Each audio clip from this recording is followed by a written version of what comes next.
I opened the farmhouse door at first light and froze an HOA notice slammed across my uncle's cabin, giving us 72 hours to vanish.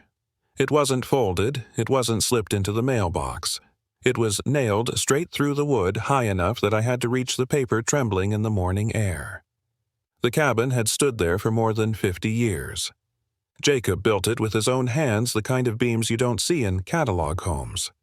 I'd poured coffee on the farmhouse counter that morning, steam rising against the cold glass, and then walked down the gravel path. I expected quiet dew and the sound of sparrows. Instead, I found that notice. I touched the tack that held it. Brass, new, too polished. It cut a shallow crescent when I pried it loose, leaving a scar on the old wood. My uncle would have frowned at that. The paper itself was thin, copier stock, black type, bold, across the top notice of demolition. At the bottom, a permit number. I didn't react right away. That's something my trade taught me. Years as a civil engineer, you learn to record before you argue. So I pulled out my phone, framed the paper with the weathered boards in view, and snapped photos. Then I crouched low to photograph the boundary pin still sunk where the surveyor set it in 1967, just beside the porch step. Its paint was faded, but the mark was clear. Boundary pin intact. I heard the crunch of shoes on gravel. It was Mrs. Klein out on her morning walk, a scarf wrapped twice around her neck. She stopped when she saw me holding the notice. "Ray," she whispered, "they were here before sunrise. A sedan, gray one. I thought it was a delivery truck until I saw Halden get out." I nodded, kept my voice low. "Thank you. Did you see the time?" 5:40, she said, glancing at her watch out of habit. "I figured you'd want to know." The paper fluttered again. A chill went through me. For a moment, I just stood there watching my breath fog, hearing nothing but the ticking inside my head. Silent beat. By 8, I had a file already, photos of the notice pin cabin, even the mailbox still empty. I poured the last of my coffee into a thermos, rinsed the mug, and sat at the kitchen table. I flipped the paper over, checked for seal signatures, anything official. Nothing. Just a line of initials hard to read. 9 o'clock, the post office would open. I planned to be the first at the counter to file a certified copy to myself. That's how you make evidence breathe, you timestamp it outside your hands. I read the notice again. Demolition authorized under permit number 1147B. My brow tightened. I had worked with Rockbridge County permits for 3 decades. They didn't use that numbering scheme. It was a format I'd never seen on any county sheet. The humiliation sat deeper than anger. To see them treat Jacob's cabin like a shed on a list, it stung. It wasn't just a building. It was a story nailed in wood and stone. The overreach was bold, too bold. You don't slap a notice like that without thinking nobody will look close.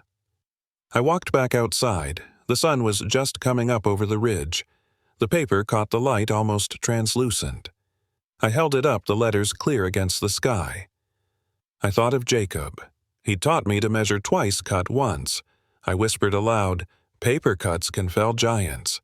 I slid the notice into a folder, then tucked it under my arm with the photographs. Mrs. Klein was still standing by the fence arms, folded against the cold. "You'll fight this, won't you?" she asked. I gave a small smile. Yes, but not with hammers, with ink. As I locked the cabin door, the brass tack still warm in my pocket, the sense of stakes pressed in. It wasn't just the cabin. It was the precedent. If they could erase Jacob's beams with a single flyer, what else could they erase? The second blow came by email. The HOA didn't even bother to send it privately. They copied the entire neighborhood, a half-dozen names in the CC line, and at the top a line that made my stomach twist. The beams are decorative at best, unsound and unsightly. Decor. They called Jacob's oak beams the ones he'd planed by hand. Decor, the message dripped with condescension, as if our cabin was nothing more than lawn art cluttering their subdivision view.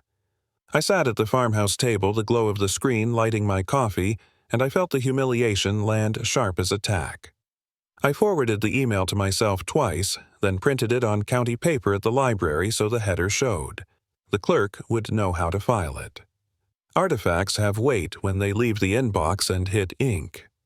By mid-morning, I was standing in the county office, a low brick building with a flagpole out front and a cork bulletin board inside covered in yard sale notices, church choir schedules, and a flyer for a veteran's pancake breakfast. The hum of the fluorescent lights mixed with the buzz of the copy machine in the corner.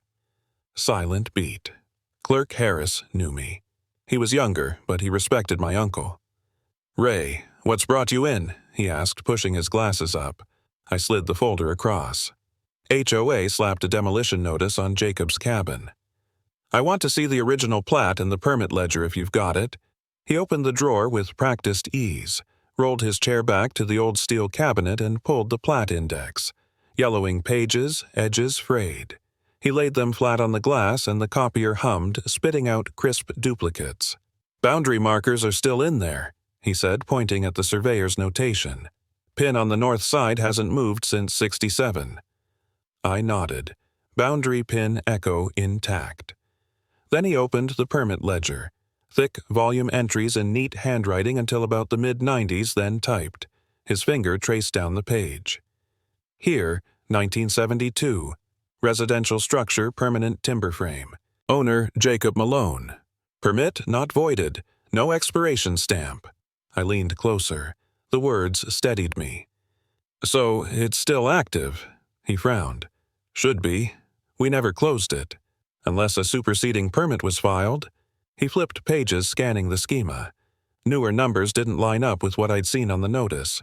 Different prefix, different year tags. I pulled the email copy from my folder. "HOA says the beams are decorative. They want it gone, but your book says otherwise."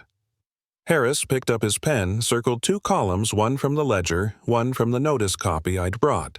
The formats didn't match. County used a 4-digit prefix tied to fiscal year. The notice used a hybrid with a B. He looked at me over the rims of his glasses. "This isn't county format. If it was, it'd end in 72 or 19. "Not this. Minnie Cliff." He tapped the circle hard enough to tear the page. We both sat still for a moment, listening to the copy machine cycle down. The sound left a hole in the room. Silent beat. I picked up the ledger copy, slipped it into the folder alongside the email. Artifacts stacked piece by piece. This was no longer just memory. It was evidence. At noon, I stepped outside into the chill and smelled hickory smoke. A food truck, BBQ, was parked across the courthouse square serving brisket sandwiches on wax paper. I bought one, sat on the bench under the flagpole, and chewed slowly. The tang of sauce cut through the weight in my chest. "They call it progress. I call it erasure," I muttered to myself, watching townsfolk pass by. That line felt like it belonged on a banner. By the time I drove back to the farm, the folder was thicker plat index copy, permit ledger print, HOA email in ink. 3 layers of proof ready to be lined up like beams in a frame. When I spread the documents across the farmhouse table, the pattern was plain.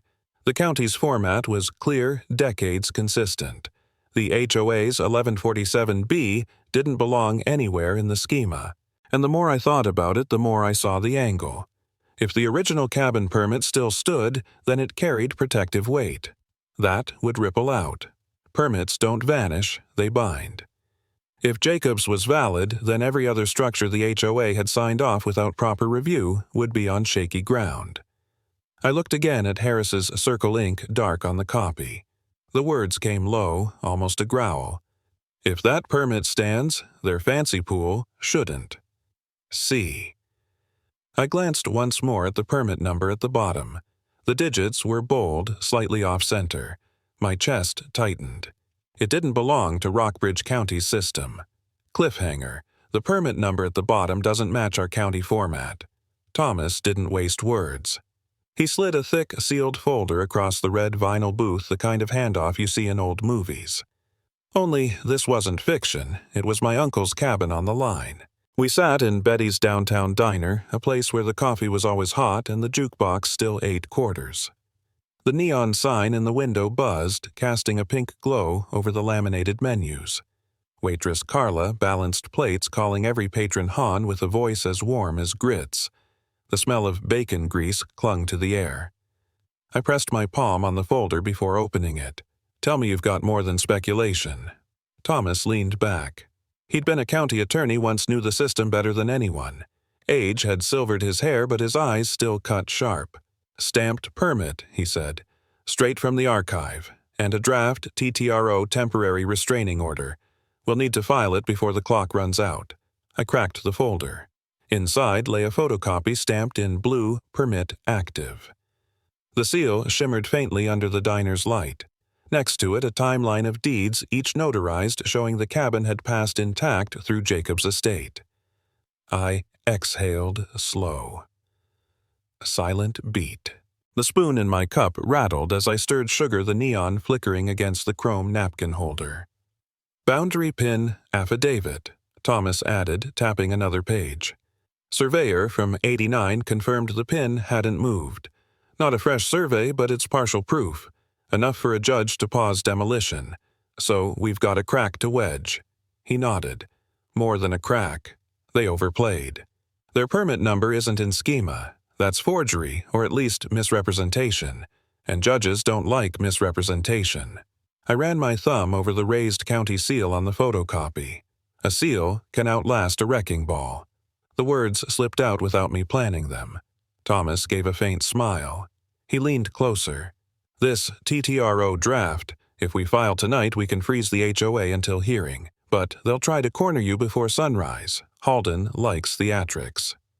I pictured the pool construction, the HOA's showpiece glimmering under halogen lights across the road. If our filing held, their pool permit might collapse under the same scrutiny.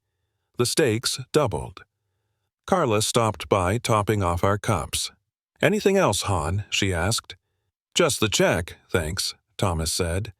His eyes didn't leave the folder. The jukebox clicked over to a country ballad steel guitar low in the background. We kept our voices under it, but the diner wasn't empty. At the counter, a man in a pressed polo with the HOA logo stitched on the chest stirred his chili too slowly. He had a contractor's tan and the build of someone used to carrying lumber. He wasn't eating, he was listening. I noticed his ear tilt when Thomas said TTRO. My spine stiffened. "Keep your tone low," I murmured. "We've got company." Thomas's pen froze on the draft. His eyes flicked to the counter, then back down. "Contractor," he whispered. "Halden's errand boy." The man sipped his coffee, eyes fixed on the ketchup bottle in front of him, pretending disinterest. But the way his spoon clinked against the cup betrayed him. Mini Cliff 280. Evidence in plain sight, an eavesdropper planted within earshot. I shut the folder, slid it under my coat. "We'll finish this outside." We waited a beat. Carla refilled the man's mug, and he forced a smile that didn't reach his eyes. Thomas and I stood, coins clinking as we paid. The contractor stayed seated, phone face down on the counter, thumb twitching as if itching to text. The diner door creaked as we stepped into the cool night. Neon glow spilled onto the sidewalk. I let the silence hold for 3 steps before I spoke. "Think he heard enough? More than enough?" Thomas said. "But it doesn't matter. Once we file, it's on record. They can't bury a stamped seal." We walked past storefronts, the town square quiet except for the echo of our shoes. My coat felt heavier with the folder pressed inside. At the curb, Thomas stopped. His voice dropped just above a whisper. "Ray, listen. They'll push back hard. They'll try intimidation spin, maybe even another fake notice. But we've got the real thing now. You hold steady. We file tonight, or they'll corner us at sunrise." The courthouse hall always smelled the same lemon floor polish mixed with dry paper, like a library that never slept. That morning, I carried the weight of 2 folded sheets that didn't belong together. On the oak table, I spread them side by side, the 72-hour demolition notice from the HOA and the stamped county permit Thomas had dug from archives. 2 papers, 2 futures. My uncle's cabin reduced to rubble or preserved because the truth refused to stay buried. The clerk adjusted her glasses and leaned close. "Both get logged into chain of custody. Date, time, initials." She pressed her rubber stamp into ink, then onto the custody ledger. The sharp thunk of it echoed longer than it should in that tiled corridor. HOA counsel, slick suit and polished shoes, leaned one elbow on the table. He sniffed dismissive. "Clerical blur. Happens all the time." Numbers transpose, seals wear down. This isn't fraud, it's bureaucracy being human. I didn't reply. I tapped the papers with one finger, sliding them closer together so even a child could spot the difference. The embossed seal on the permit was clean-centered. The one on the HOA notice sagged like a tire losing air. The silence thickened. Even the bailiff stopped mid-step. Silent beat. The scent of polish and lemon oil pressed on every chest like an invisible gavel. Behind us, the courthouse bulletin board creaked as someone tacked up another notice. My eyes caught the corner of a flyer. First Baptist Choir, Saturday night, 7 p.m. Ordinary life humming on even as ours had been upended. Thomas's voice cut the hush. Clerical blur doesn't duplicate an obsolete die.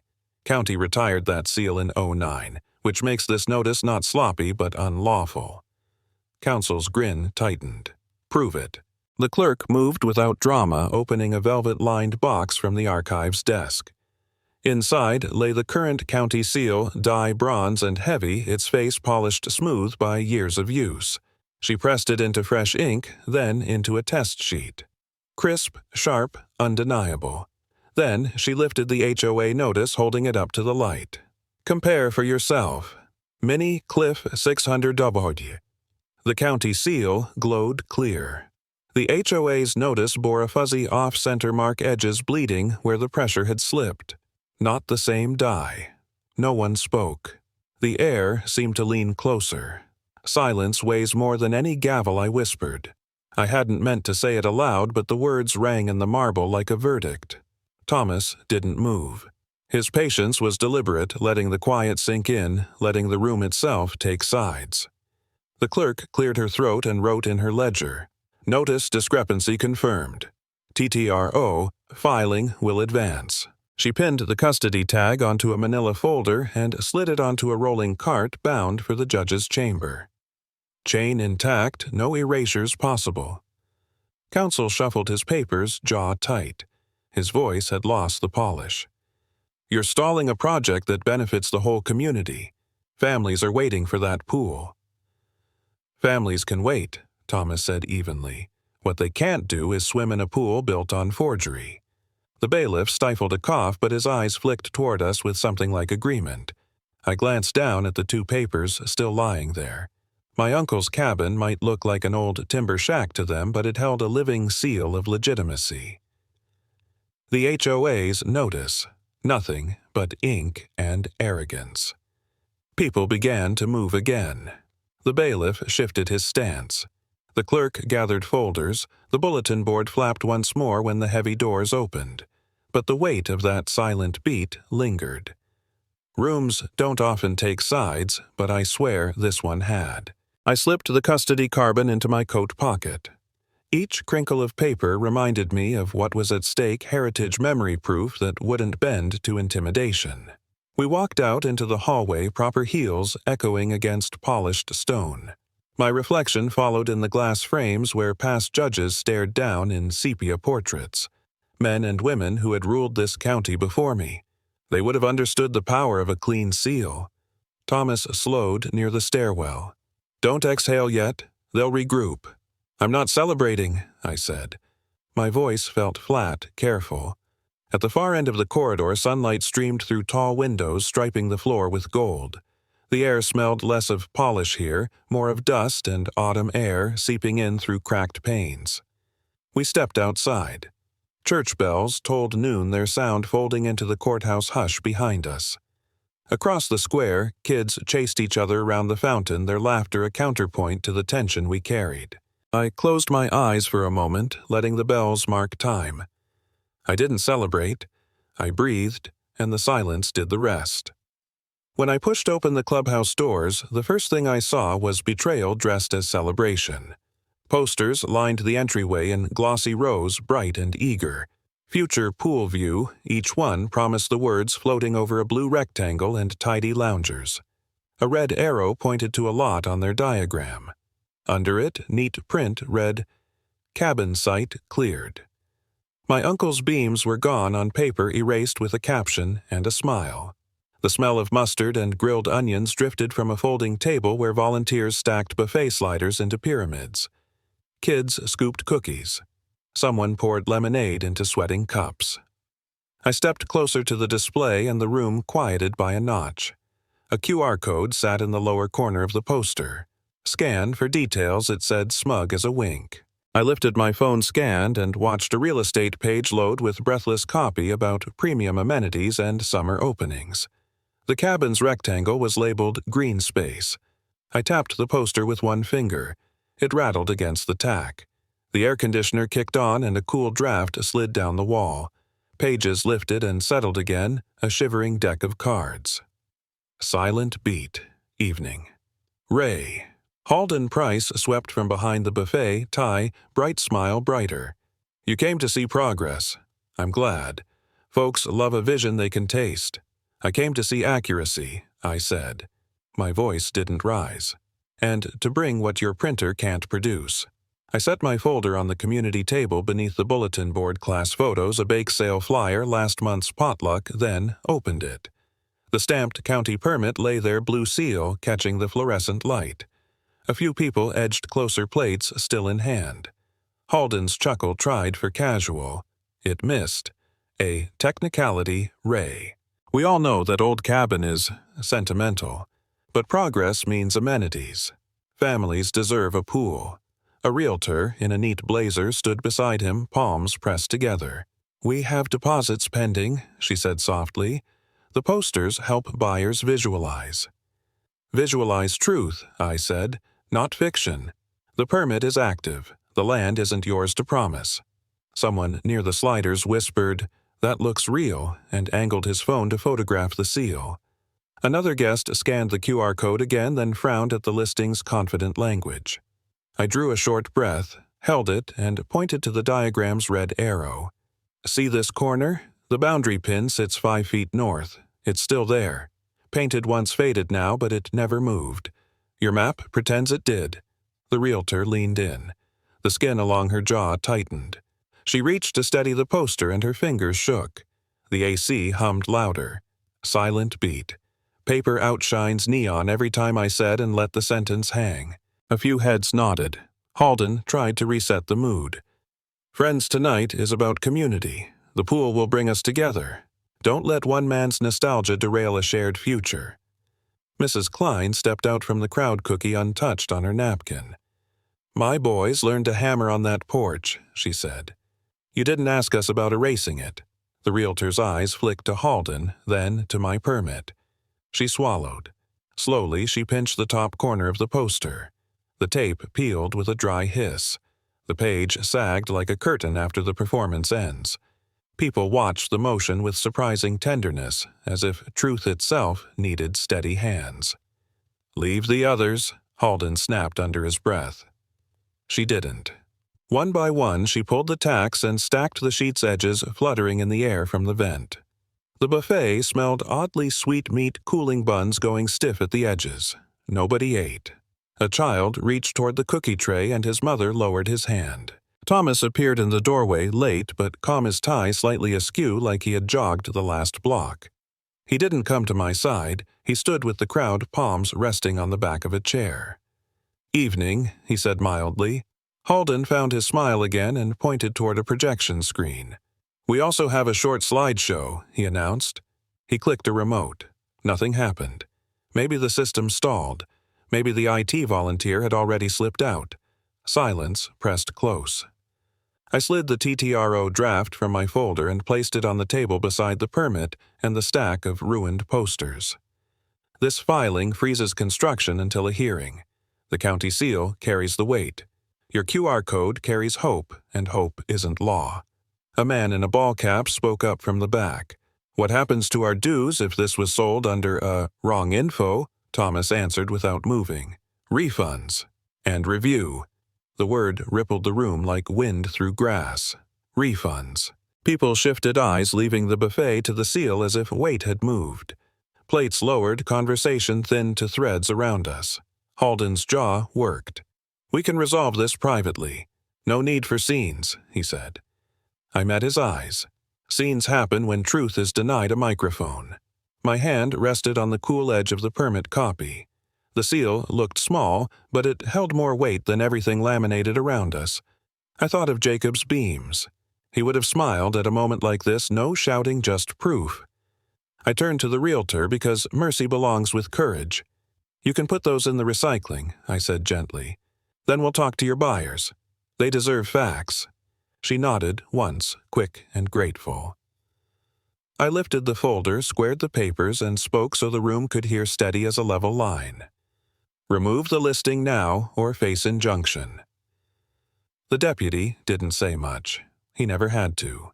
The moment he stepped onto the HOA pool deck, the whole crowd leaned forward waiting. He wore no expression, only carried a manila envelope under one arm and a strip of silver tape in his hand. At the gate, he unfolded the document and smoothed it against the chain link.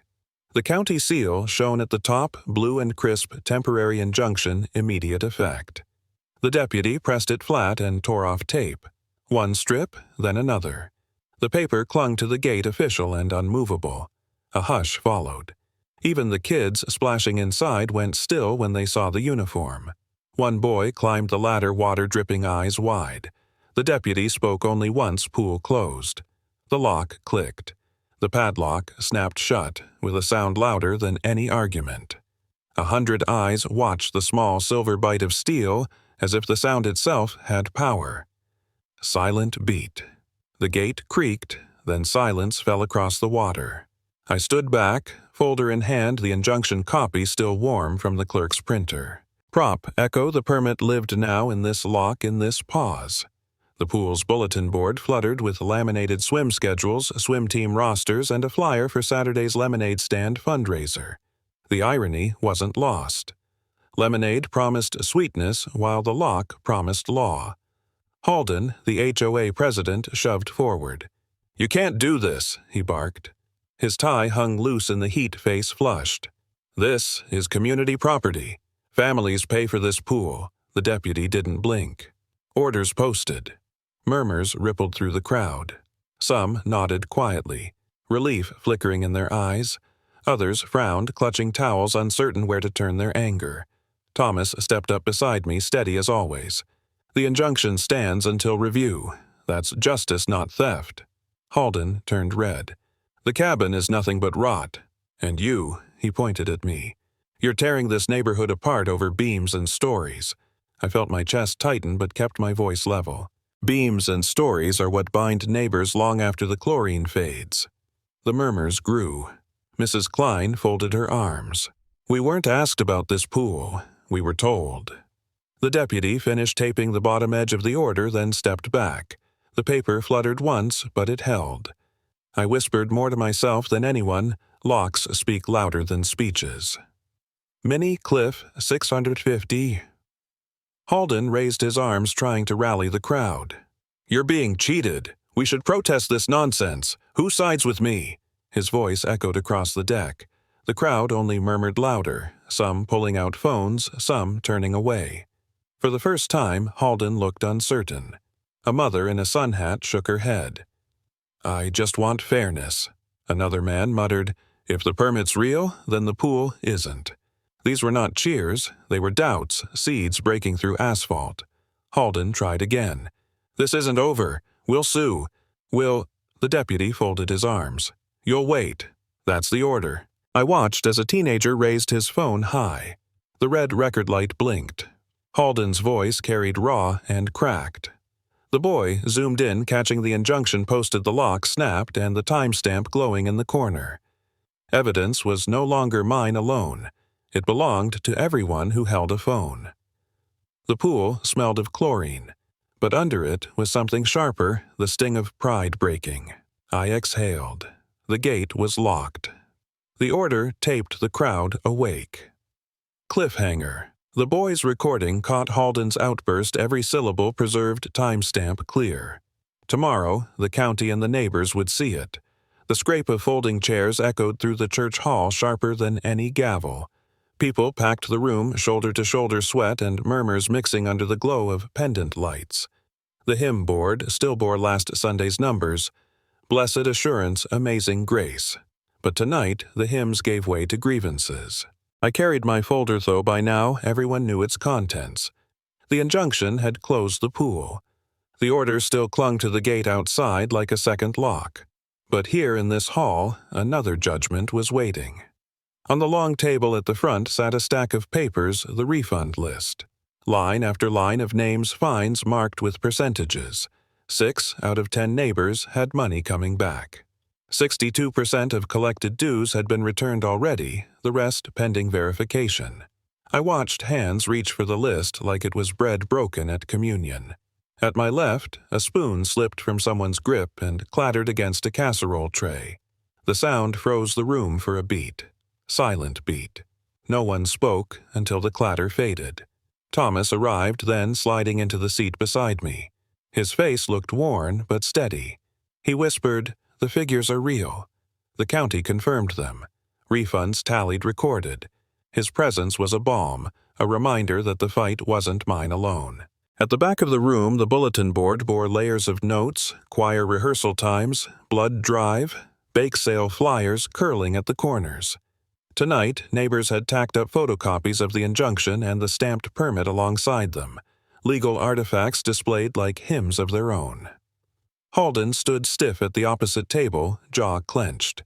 He shuffled his notes, but the crowd wasn't his anymore. Every murmur leaned away from him toward the stack of refund slips. The moderator, an older pastor with a soft baritone, cleared his throat. "We've heard from council. We've seen the order. Tonight, we hear from each other." Hands rose, voices followed. A mother in a sun hat. "I want my money back, but more than that, I want respect." A retired carpenter. "That cabin stood before half these houses were built. You can't erase foundation with flyers. A teenager, I filmed Mr. Price yelling at the gate. It's online now. Thousands have seen it." The murmurs swelled. Thomas leaned close. His words meant only for me. "This is your echo ray. Not anger, not revenge, just truth bouncing back." I looked at the list again, the names and numbers marching down the page. Neighbors I'd known since Jacob built that porch. Neighbors who once waved from mailboxes, now waving copies of their refunds like receipts of justice. Minnie Cliff 880. The moderator lifted his hand for quiet. "The next matter," he said slowly, "is governance. A motion has been filed. Shall the current board resign?" The words fell like a bell struck too hard. The hall held its breath. I thought of the casserole spoon still resting where it fell silver against metal, of the hymn board above us silent but steady, of Jacob's cabin beam still standing, permit still active. All of it part of the same story, things built to last. Halden rose, face flushed, but no one applauded. Even his allies looked away. He opened his mouth, but words stumbled thin and brittle. Silence filled the cracks. I remembered my own words at the courthouse. Silence weighs more than any gavel. Here it was heavier still. "Silence can crown or condemn," I said softly, but clear enough for the first row to hear. Heads turned. Some nodded. The phrase traveled whispered until it seemed etched into the hall itself. The moderator set a wooden box on the table, slips of paper beside it. "The vote will proceed." The air grew taut as people lined up. Some clutched refund slips, some casserole plates. Some carried nothing but folded arms. The sound of paper folding, of pencils scratching, became the hymn of the night. The casserole line waited untouched. The hymn board still bore its numbers. The bulletin board carried its flyers. But the weight tonight rested on slips of paper sliding into a wooden box. I sat, still watching names become ballots. Watching neighbors reclaim something they had forgotten was theirs voice. Cliffhanger. The moderator lifted his head. Next vote, board resignations. The courthouse lawn had the soft hum of a fair and the posture of a ceremony. Children chased bubbles through the shade of elms, while a brass band tuned along the steps. Bunting tugged at lamp posts, folding chairs filled with neighbors. The square felt like an old photograph someone had warmed with their hands. The county clerk walked to the top step with a folder tucked against her ribs. She didn't clear her throat for attention. It arrived by itself. Transfer order duly recorded Rockbridge County. Effective immediately, she read voice-steady syllables ringing off the limestone. Line by line, she named the parcel, the structure, the chain of deeds, the judge's stamp, the date. The words were simple and ceremonial, like announcing a wedding. When she finished, she taped the order to a wooden board beside the door. The blue seal caught the sun and glowed. People drifted forward to take photographs and touch the paper lightly, the way you touch a newborn's blanket. The order no longer belonged to me or to Thomas. It belonged to the square, to the afternoon, to anyone willing to look. I stood a little back from the steps and finally allowed myself to breathe. For weeks, I had carried folders that felt heavier than their ounces, the notice, the ledger, the affidavit, the injunction. Today, the folder sat empty under my arm. Artifact posted, prop state restored, keys, and Order E. On the lower landing, a small dais waited under a tarp. The pastor and Thomas stood beside it. Thomas leaned on his cane and tilted his head toward me in a quiet salute. I nodded back, my chest loosening in a way that felt unfamiliar and earned. The brass band settled. The pastor lifted the cloth with the care of unveiling a portrait. Bronze flashed like water in bright sun. Letters, cut deep, steadied the shine. Malone Cabin Standing since 1967. Preserved by Community 2024. We said nothing. Silent beat. Sunlight moved across the plaque and read the words a second time slower until even the children held still. One bubble floated, close wobbled, kissed the metal and burst without a sound. The bulletin board by the door flapped softly. Flyers layered like shingles. Choir rehearsal. Potluck casserole. A bake sale poster curling at the corners. Pinned among them were copies of the injunction and the order. It looked like an altar built of errands and law. A lemonade stand rattled with quarters as choir kids called cold cups. A grandfather lifted a cup toward the plaque as if toasting a quiet victory. The band took up a march and then gentled into a hymn. Even the pigeons on the roofline seemed to lean in. Neighbors queued to touch the plaque. A carpenter traced every letter with a slow workman's patience. A teacher set her palm flat and closed her eyes. A teenager filmed the line, the camera catching faces in the bronze. Someone's baby reached out, missed, and laughed anyway. Halden wasn't here. His resignation had been accepted the night before, and the vacancy felt cleaner than any speech. That was its own kind of mercy. I waited until the line thinned.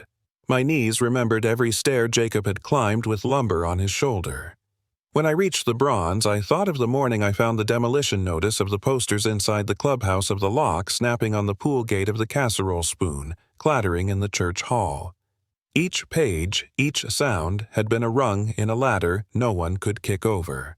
I laid my palm against the plaque. The metal was warm from the sun and warmer from the neighbors who had gone before me. Memory is the strongest title, I said, and my voice trembled in a way that wasn't weakness. I imagined Jacob's knuckles beside mine, nicked from work, steady as a level. I remembered the boundary pin we checked like a family heirloom, the way the surveyor's paint faded to a blush, the way Thomas slid a sealed folder across a diner booth and the neon flickered like a heartbeat. I remembered the clerk comparing seals, the room choosing silence over argument. All those moments pressed into the brass beneath my hand the way fingerprints polish door plates over years. The band returned to the hymn. People clapped on soft beats, not loud, but together. The bubbles drifted again and one hovered perfectly still, catching the courthouse in a round mirror before popping into a sparkle. Behind me, a child asked what a transfer order was, and his mother said, "It's paper that keeps a promise." Across the lawn, the lemonade stand traded cups for receipts, funds pledged for a roof beam and a ramp. A deacon counted quietly with a pencil behind his ear. The square smelled of cut grass and charcoal from a vendor's grill, summer leaning shoulder into the day. Neighbors exhaled together, a sound like wind through wheat after summer rain on the open plain. I took my hand away, and the warmth lingered. Thomas stepped close enough that we didn't have to raise our voices. "Let it be ordinary now," he said. "That's how you know it will last." I smiled because he was right. The point of a legacy is not to shout, but to stand. The clerk removed a second copy from her folder and handed it to me for the cabin's wall. The paper felt lighter than it looked. I slid it into the empty place in my folder and closed the clasp. For once, nothing shifted on my shoulders. I rest my palm on the plaque, feeling warmth of brass and community. The brass plaque still shimmered under late sunlight, warm against my hand as the band played softly across the courthouse lawn. In that small ceremony, the order was more than ink. It restored a boundary, a name, and a memory. Neighbors who once stayed quiet now stood shoulder to shoulder, refunds tallied, mistakes admitted, and voices lifted in calm solidarity. I learned that community heals best when truth is spoken plainly and justice isn't loud. It's steady. Share your HOA story below your map might help someone redraw theirs.